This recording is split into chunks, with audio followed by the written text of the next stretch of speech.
Hello, everyone. Welcome to today's Explainer. I'm absolutely thrilled you're tuning in today because we're doing something a little bit different, but honestly, profoundly fascinating. We are diving deep, and I mean deep, into the raw, unedited transcript of a viral pretend play session. It features this giant Princess Carriage Inflatable Toy. Now, on the surface, you're probably thinking, it's just a kid playing, right? But when we actually stop and listen to the text, we're talking just 38 specific words here. We uncover this remarkably structured, emotionally complex narrative arc. It's like a tiny masterpiece. We're going to treat this text with the analytical rigor it absolutely deserves, unpacking the psychology of play, of discovery, and conflict, all perfectly encapsulated in under 40 words. Let's get right into it. Wow. Oh, wow. Oh, okay, let's dive into this because trust me, this isn't just babble. This right here is the beginning of a micro-hero's journey. Think about it. When we encounter something completely new, something totally outside our everyday reality, like, say, a giant inflatable princess carriage, our brains don't just immediately leap to logic. No way. We are struck by pure, overwhelming presence. These first 5 words, they're the starting line of our narrative. The subject is literally consumed by the sheer visual impact of the object right in front of them. Which brings us to the first act, Section 1, the language of awe and the undeniable power of primal exclamation.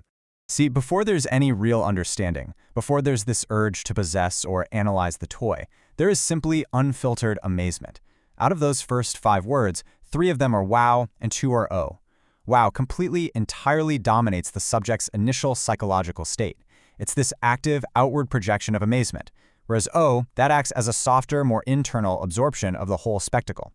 What we're witnessing is a mind oscillating rapidly between external shock and internal processing. They are completely captivated. But then, the nature of that awe kind of shifts. Think about this specific sequence of words. Shh, my gosh, wow.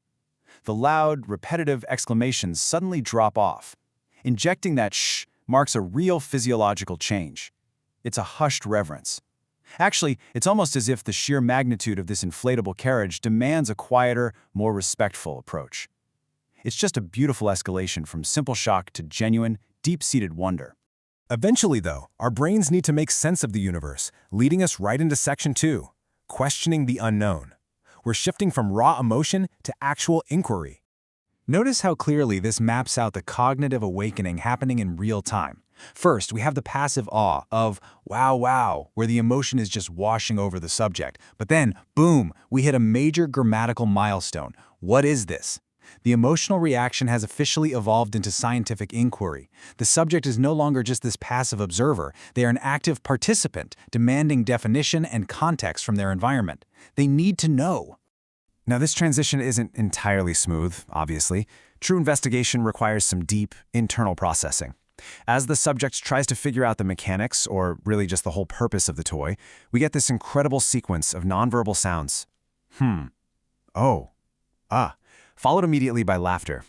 Listen, these aren't just filler words. They are the audible sounds of cognitive friction.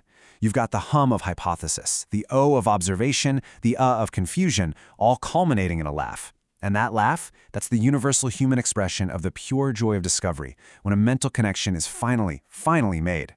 And so, what's the result of all that intense investigation? We get this totally unexpected, delightful little phrase, what dandy. After the awe, after the questioning and the internal processing, the subject reaches a conclusion. It's a sudden realization. It's an assessment, and frankly, a massive expression of high approval. Throwing the word dandy in there serves as the triumphant conclusion to this initial investigation phase. The object has been thoroughly analyzed and the verdict is in, it's excellent. But hey, the narrative doesn't stop at just approval. We immediately hit Section 3, the turning point, where we start quantifying the discovery. Here, the child begins to impose logical order on all that chaotic joy. We are moving from qualitative assessment straight into quantitative structure. Right smack in the middle of these emotional exclamations, we get this abrupt, incredibly grounding injection of mathematics. The transcript hits a stark sequence. 1, 2, 3. I mean, think about how powerful that is. After wow and my gosh and dandy, the brain just snaps into a mode of counting. Whether they're counting features on the carriage, steps toward it, or maybe just pacing their own excitement, this sequence imposes a strict, logical framework right onto the play. And the exact moment that logical framework is applied, the curiosity comes rushing back, but with a totally different flavor. Oh, what is it? Now, we saw what is this earlier, right? But returning to questioning immediately after the counting, it marks a renewed and far more urgent focus. It's like quantifying the object has made it suddenly more real, and therefore way more pressing to define perfectly. And it's this renewed focus that triggers our final act. Section 4, Conflict and Possession. We have reached the climax of the narrative arc. Let's walk through this rapid, chaotic sequence of events step by step so we can really grasp the escalation. Step 1, the count. 1, 2, 3. Order as established. Step 2, the urgent inquiry, what is it? The value of the object is being aggressively questioned. And then, the explosion. Step 3, the declaration.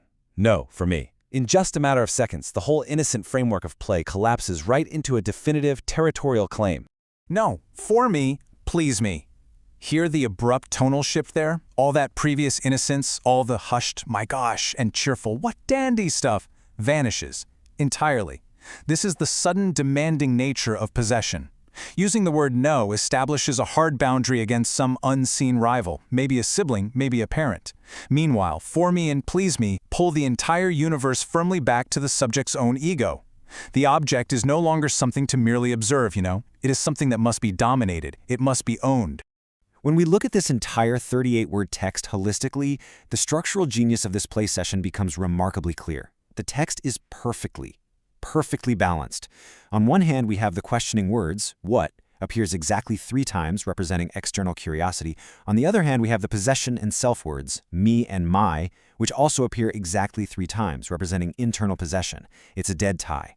The narrative arc swings seamlessly from outward exploration straight to inward claiming. It's suspended perfectly between learning about the world and trying to conquer it. Then, following that intense peak of conflict and those demanding cries of me, the transcript gives us a sudden drop in pressure. We get a final, solitary return of the word, wow. Right after the intense struggle for possession, this single word offers a brief, beautiful moment of emotional resolution.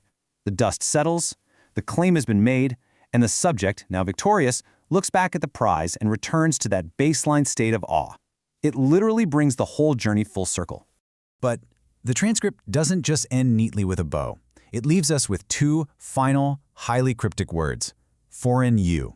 So what does that imply about the nature of play and communication? Is it just a mispronounced directive?